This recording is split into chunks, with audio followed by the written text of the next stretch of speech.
We are delighted to have Kirsten here as our poet. She spent 25 years as a multidisciplinary artist in the literary and visual arts fields. She's led creative writing workshops domestically as well as internationally in locations like post-war Sierra Leone and refugee location centers in Finland. So maybe she will tell us a little about that. She's widely published as an essayist and a poet and the author of 2 books. She's also the poetry editor at the Oregonian and the recipient of an artist fellowship from the Oregon Arts Commission. And she has a website, so you can find more about her at her website, which is www.kirstenrian.com. Not surprisingly. Would you join me in welcoming our poet tonight, Kirsten Rian? Thank you, everybody, for being here. It's really wonderful. I see about half familiar faces and dear friends I haven't seen in a long time, and then new faces, and that's always the best mix. Thank you so much. And thank you, Tom, for including me, and Sarah Lander, and everyone else at the Ledding Library. I feel very privileged to be part of this series. It's just got such an incredible grouping that you put together each year, you and the committee. So thank you for letting me be part of this.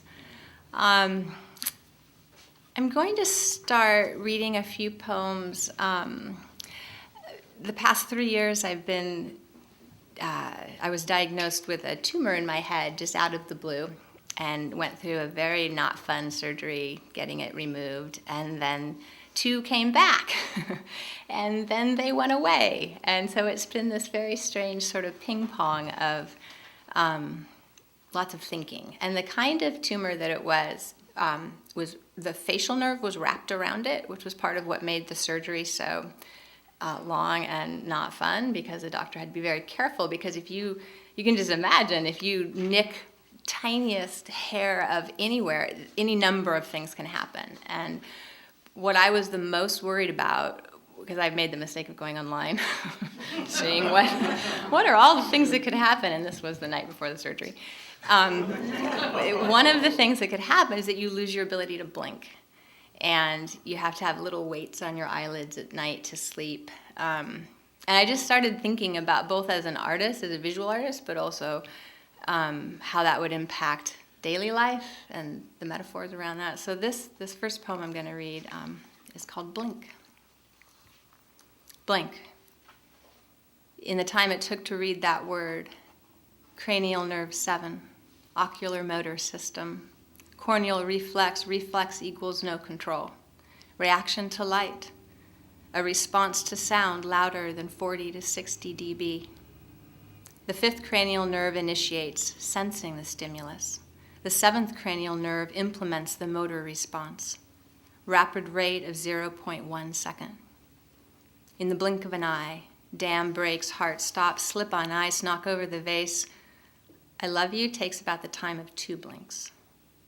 Reaction to light, long enough for everything to change, short enough for everything to stay the same.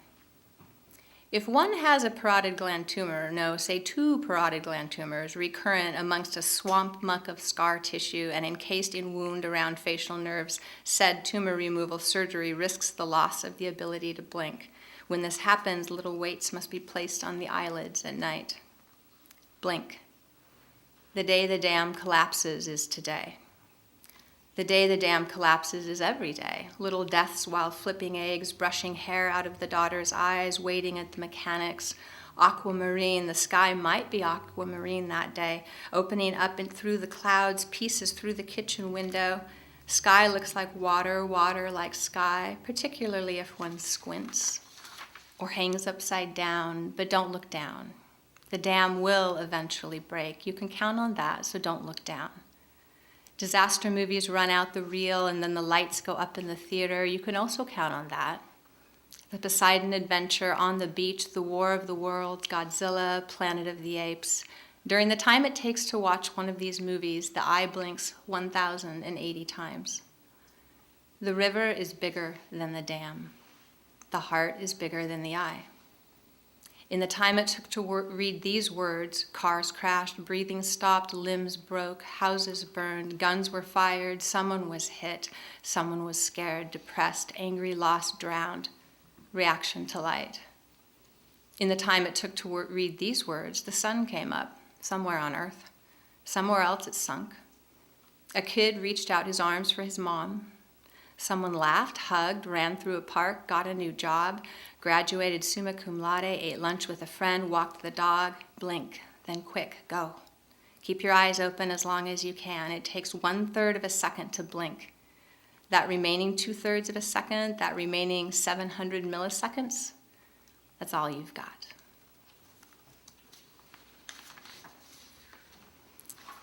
This next poem is called Life Expectancy. I wrote a series, a sequence of poems called Life Expectancy as I was processing everything that was going on medically with me.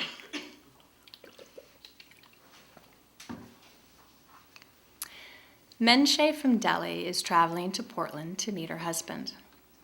They've been apart for 6 years. A smudge of rose chalk runs along her hairline. We're standing in a very long customs line in Frankfurt. Finally, we are sitting down at our gate. Still hours before our flight, the entire area is mostly vacant. She chooses to sit right next to me.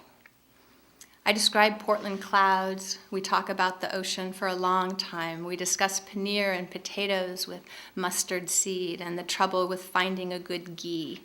I say I can't make a decent naan, though I try with yogurt and flour. She half smiles and looks at me sideways. Even I have never made a decent batch of naan.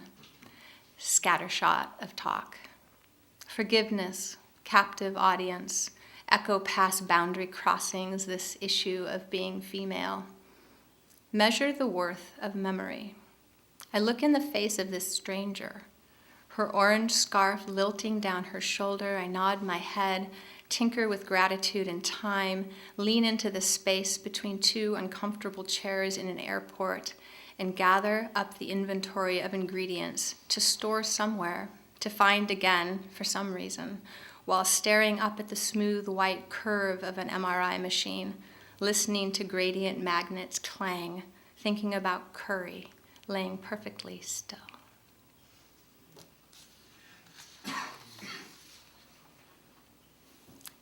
This is called Growth 3.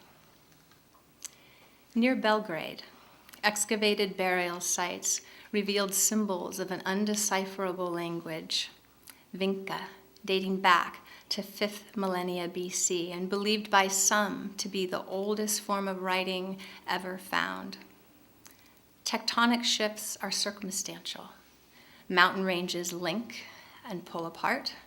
And thousands of years later, I'm standing here wondering if it was worth the wait, this talk of things we don't understand. Vinca is also periwinkle, invasive ground cover my mother taught me to thin, fingers in the soil, pull at the roots, or was it close the door, stand close to me? Which is it going to be? I need to know if duplicities in language translate on medical reports in history books.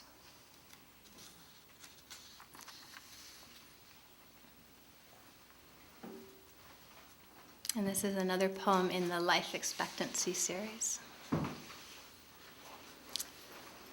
Flaws of execution and now, incremental blitzes of memory, discards, and then. Here, a recipe from Vietnam. I read aloud from the cookbook while you drive across the West Seattle Bridge. Early morning canisters and cargo crates colored like green mango, lemongrass, ginger, shrimp stack across the docks. I have been lucky in my loving. I only know that now. Even the buttonholes of divorce and death, even the shame and putty thoughts. Here, a recipe from Vietnam. Caramelized mackerel with pineapple, crab soup with glass noodles. Your eyes focus past the windshield. The sky has moved past dawn, past remembering, into now, the inevitable cataloging of happiness acquired as we continue south on I-5. I don't tell you enough stories, but in the vicinity of hope is nothing lost. I want you to know that. I want you to know I now understand belief.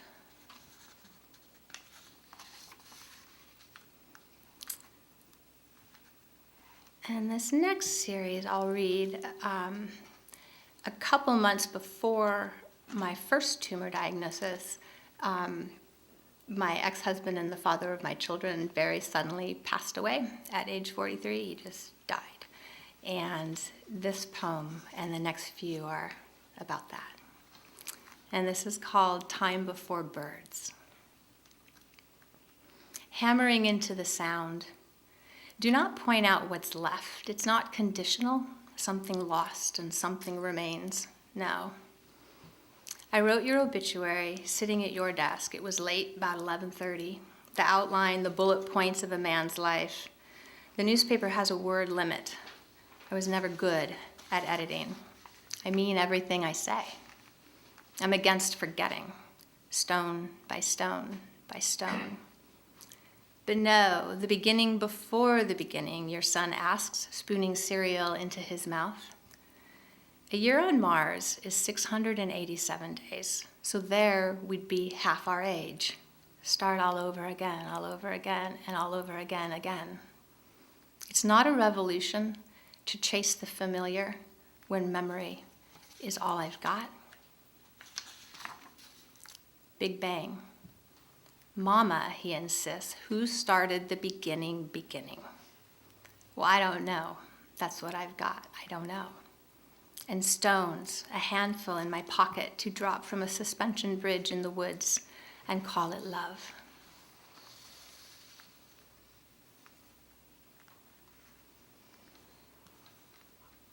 Migration. Suppose then, all the birds in the world line up and perch along the equator for luck, for love. It's spring, and migrating patterns confluence back and forth. Give me what I need in the guise of what I want. Call it north, south, be it marriage, divorce. Yesterday, while walking the dog, my boy tells me he still cries in his room. Suppose then we wait for hibernation, for light, for longer days. It's spring, and my daughter mows the lawn with our hand pusher, and later she yells at me and I tell her to clean up her mouth. She emerges from her room 30 minutes later with "silence is everything" scrawled up and down and around her arm. She walks around the house with her arm held up like a banner, like a drawn sword, like an estuary jutting off from the river towards some ocean I can hear but can't see. But it's there, covering 71% of my earth. It's there, pounding my shore, the one she's headed for while I wait here for the coroner's report that will arrive in week 8. And now in week 6, I'm thinking no one dies of nothing, do they? No one walks into a hospital and just dies, do they? Suppose then, all the birds in the world line up on a wire, strung in front of our house like a forecast, like a sign, like a treaty delivered on wings through air in place of your apology for leaving us here.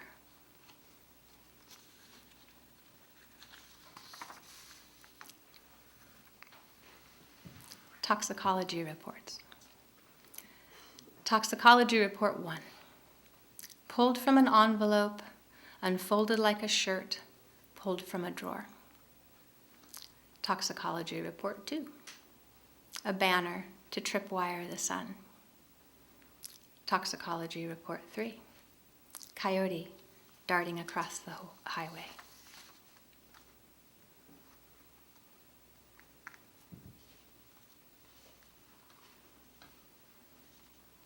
Apostrophe. The first word spoken on the moon was okay. I've begun quoting you. That's the language now. The first telegraph message tapped by Samuel Morse.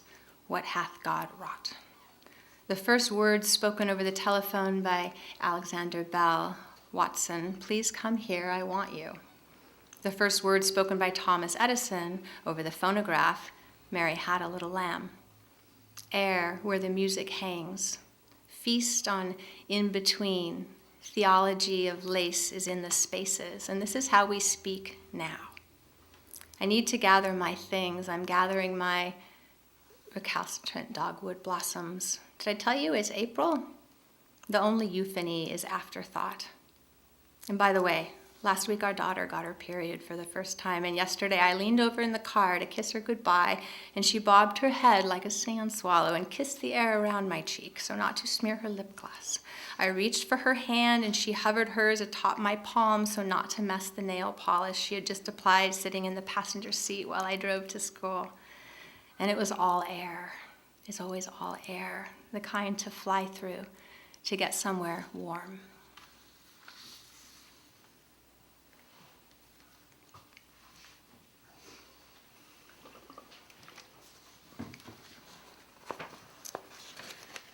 I think I'll read a few. Like Tom mentioned, I've done a lot of work using writing and poetry specifically as a tool for literacy and storytelling and a way to talk about difficult things. I've been to Sierra Leone and done writing there. I've done a lot of work locally with refugees and immigrants and homeless people, and an anthology of Sierra Leonean poetry came out of the Sierra Leone Project, and it was a way that people could talk about just this heinous 10-year war, but do it in a way that was different from journalism and different from what they were seeing with these images and horrible photos splattered all over the media. And that book is something they use as a textbook in classrooms all throughout Sierra Leone. And I've done a lot of work as my other job is as a photo curator, so I've done work with war photographers. And to me, it's all, I was talking to a class at PSU earlier today, and they were talking about sort of my life as a writer and as a journalist and as a poet and as a curator and these different, and I said it's all the same. It's all one big blur. Just like when I go to some of these areas and I'm given and gifted these stories of the world, they enmesh with my own life. There's this convergence in everything that we do.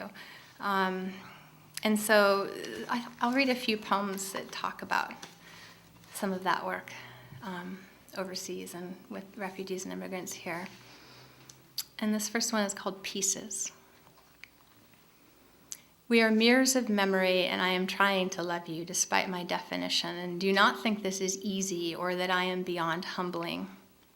Last night, you both fell asleep early, and I watched wind, its evidence in the lift of fall leaves from trees, in the carrying of them across a backdrop of sky, drifting down like the decay of piano notes when I give up on a song, tired of practicing and tired of hitting the wrong notes. And yes, sometimes I want to give up. Not on you two, but on happiness. That faint thud I hear, is it the ghost limb of the engine turning in McKinney, the rebel stronghold in Sierra Leone? At the police checkpoint, the Ford Explorer has to start. They know, and I know, I am not a doctor on my way to the village like my driver told them, and the longer we sit here, the more patterns their fingers will tap on their gun barrels. It might even turn into a song if we're not careful.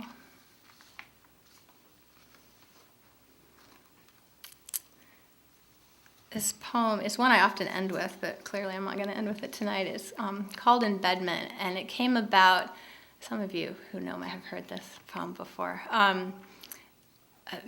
4 years ago, Oregon Humanities had me come moderate a talk for their Think and Drink series, and it was on war photography.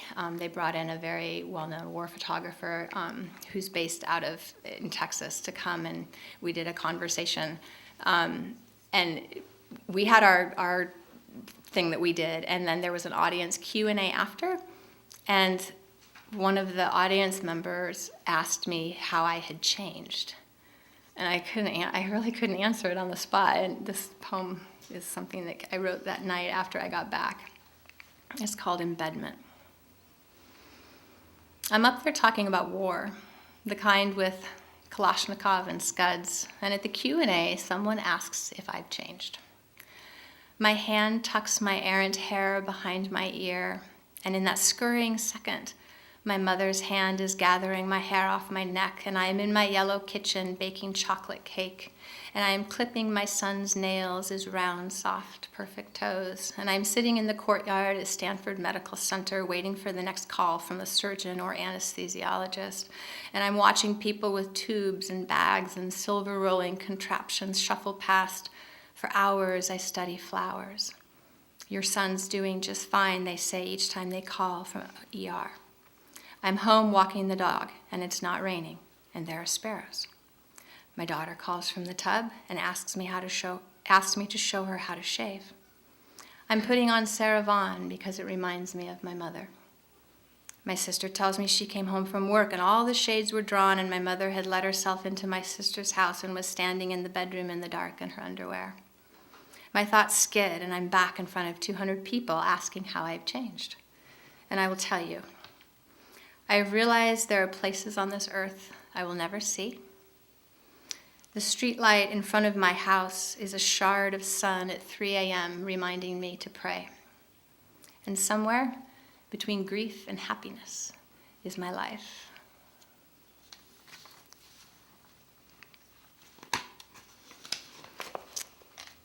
This next poem is called On the Way to Liberia, and I have done a lot of work in the Bay Area with different refugees and immigrants, both as a photo curator and as a writer.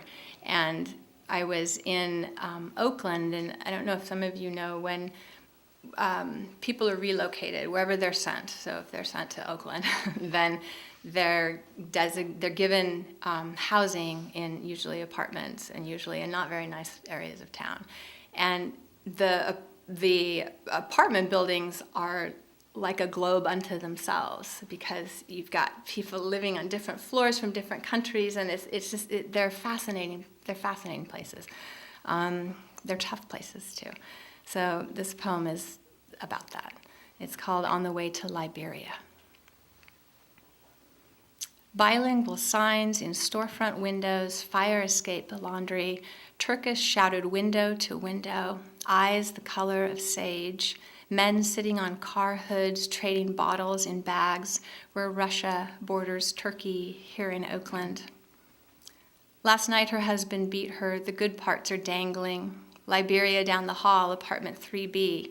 I wish I were back on the Ivory Coast. I wish I were back on the Ivory Coast, she chants. Her child almost spilled out the window. I caught his hip. She borrowed a dream, poured cough syrup into a spoon, lit a cigarette, piled ash in her palm, and made a mountain of what's left after exhaling.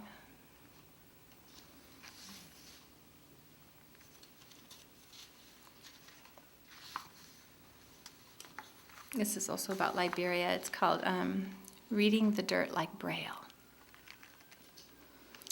The field she rents is a 2-hour walk from the camp outside Monrovia. After waiting in line with tin bowls for porridge, she and the 4 children start down the dirt road, the youngest running ahead, hoping momentum will stir enough air to lift the scrap paper and string kite up into the sky, a banner to tripwire the sun. How light behaves depends on the river swells, and today the belly of the earth inhales and constellar puppeteers shake loose the rain just as they arrive. Each child picks a row, cabbages, aubergine, onions, or sugar cane, and amidst the dripping day, little fingers tend the shoots, sort out the weeds, while she walks to the field's edge, her feet bare but head wrapped with cloth the color of pomegranate juice, stands looking east at the hill in the distance where rebels murdered her husband in 97, bends down, closes her eyes, skims hands across the earth, and reads the dirt like Braille.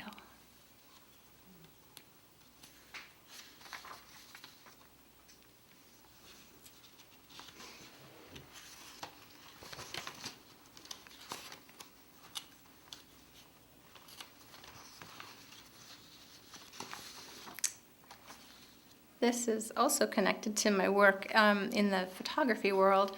I did a body of work with little children who had terminal illnesses, and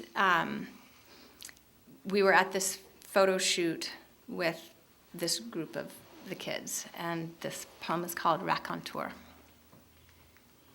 It took me a while to get We terminally trade believing and forgiving, echoes and statements.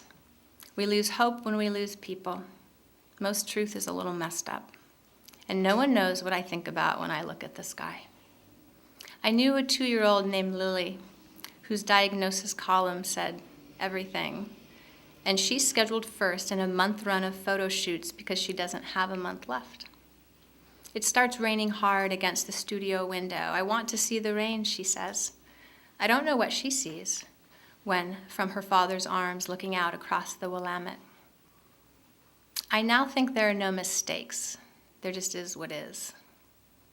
No one ever asked to know you, what you think about when you look out over the water at the horizon. I'm particularly interested in dusk, what kinds of things you demand of the sky then. I will go first. I'm built of bridges, aspens, rain.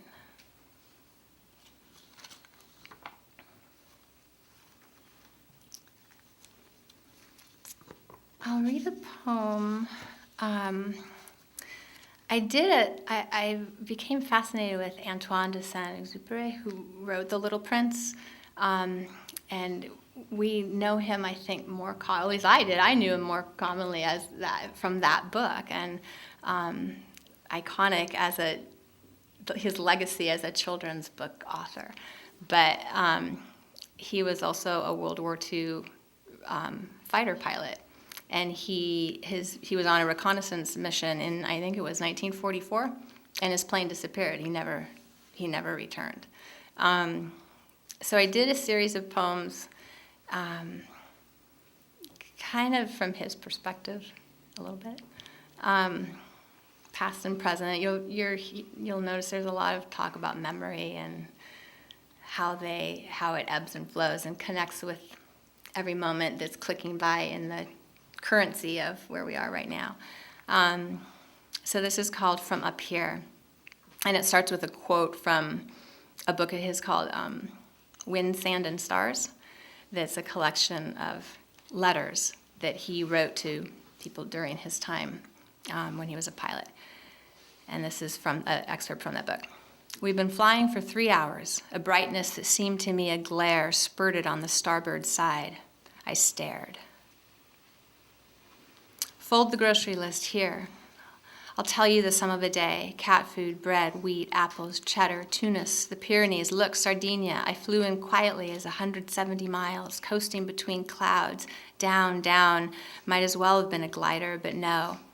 Ravel is drifting through the hangar as I climb out, walk towards the boys' scotch. Now open the door, time for the daily walk. I wind my watch. The glass of its face is cracked, but it still keeps pilot time.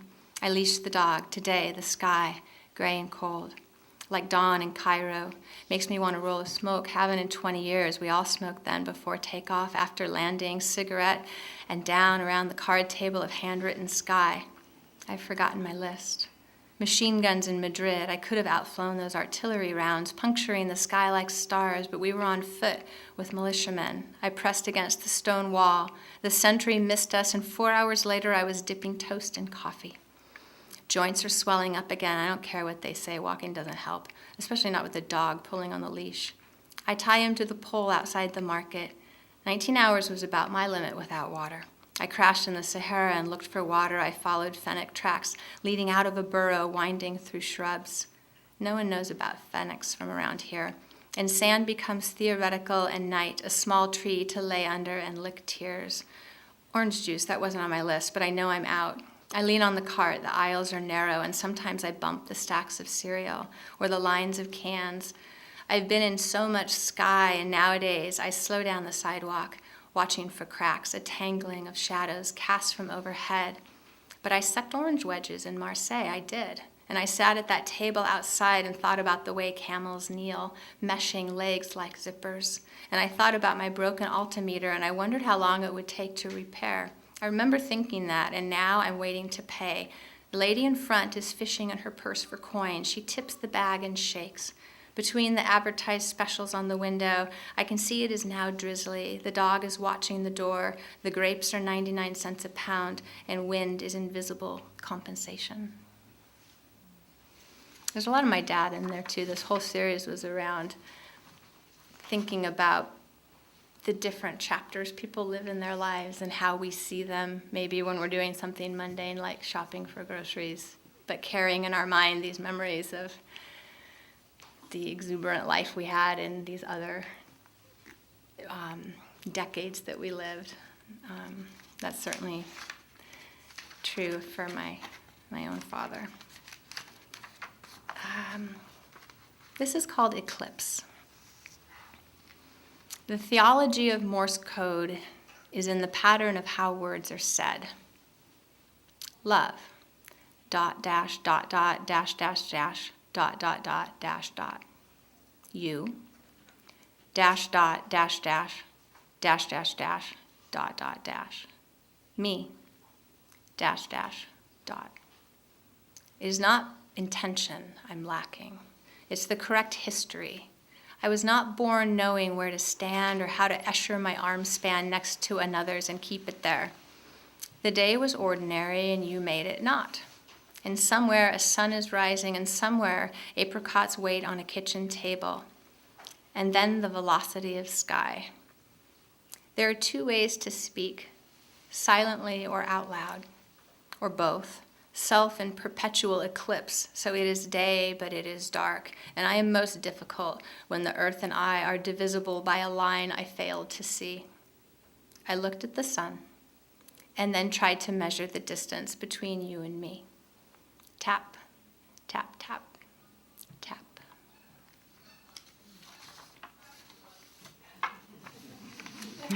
We couldn't have timed that any better. We're doing on time. I'll read a couple more. This is called Border Crossing.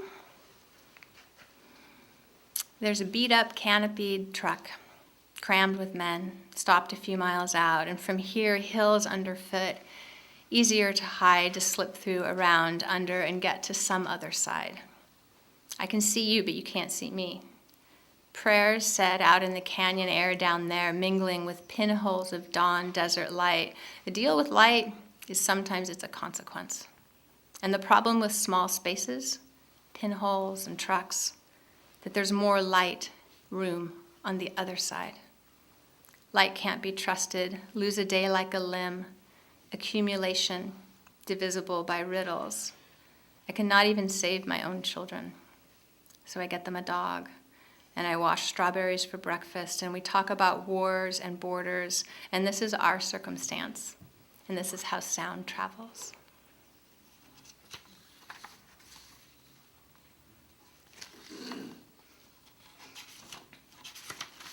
I'll read two more. This is called Treaty. Remember the many little worlds we each tried to start by banging stars together? Your letters arrived like Darwin's slow descent to understanding how light changes in a day, that falling could mean landing. I'm not so interested in your memories or mine, the way they and rain sometimes fall sideways.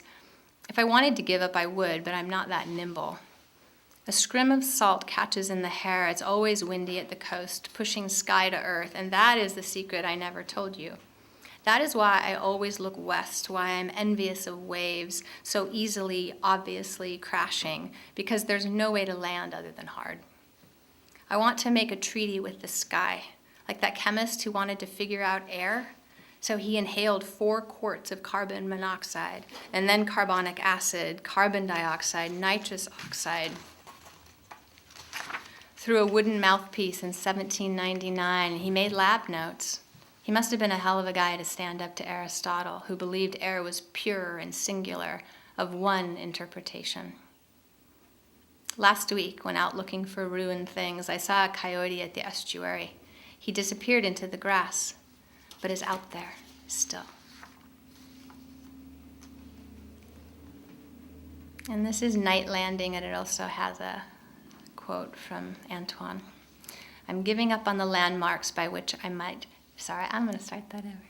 I'm giving up the landmarks by which I might be taking my bearings.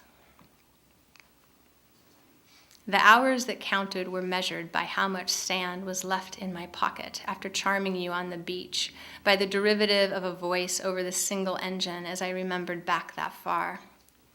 Time is not what I wanted. Fly past the horizon enough, and the moon on the starboard side cuts visibility in half every time. Besides, it's change in atmospheric pressure that's going to get us all in the end anyway. No, when hovering over the Sargasso Sea at night looking for landmarks, it was etymology I wanted. Anthropological evidence. It's not words that remain in the space left when it quiets. The assumption of miracles. And now it's morning. Even though it's still dark, it's morning. Not last night, not last year. It's morning. Because on this earth, somewhere, it is always morning. Thank you very much.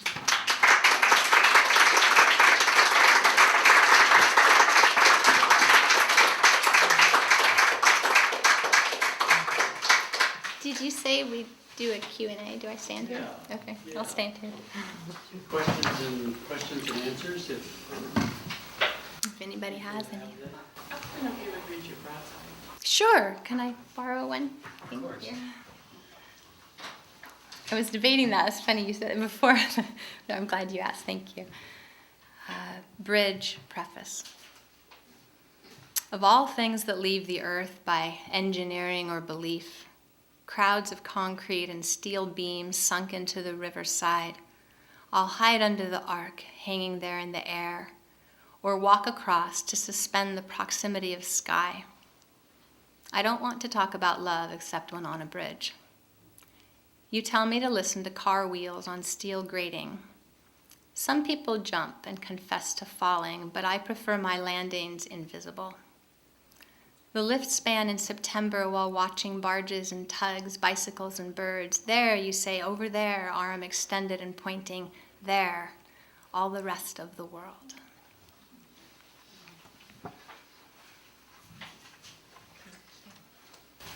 Well, you're a multidisciplinary artist, so how do you balance all that? Part of the question is, when do you write and poetry? And how do you put all that together? Every day is completely different because I have 2 children. And you might have picked up in some of the poems, my son has also had a lot of medical issues. So it makes things very chaotic and very unpredictable.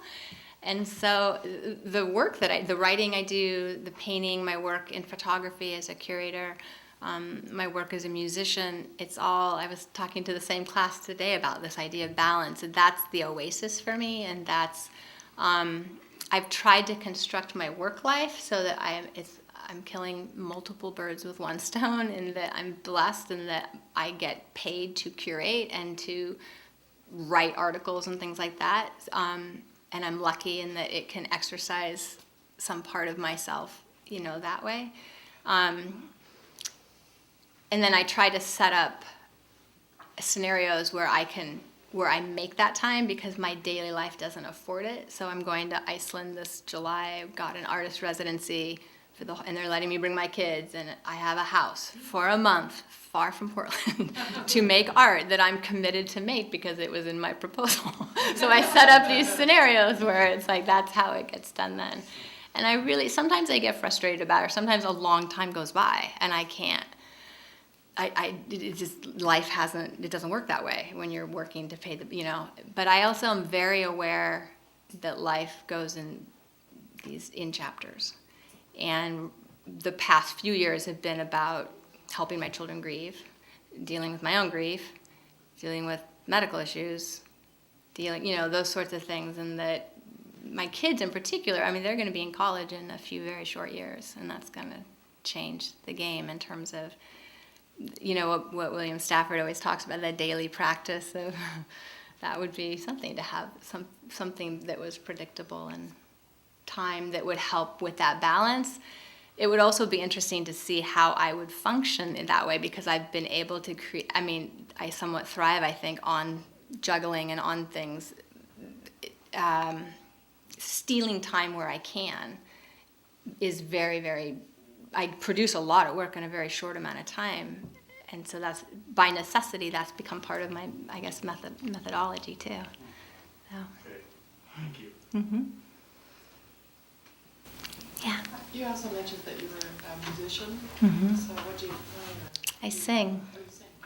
Okay. Yeah, I've been singing for many years. I had an independent record label in my 20s and early 30s and have 7 records, and I teach private voice lessons out of my house. Another way of multitask is like, what are all the things as a working artist that you can do to sell? And so, yeah. Anybody else? Well, thank you for having me. Not, Kirsten.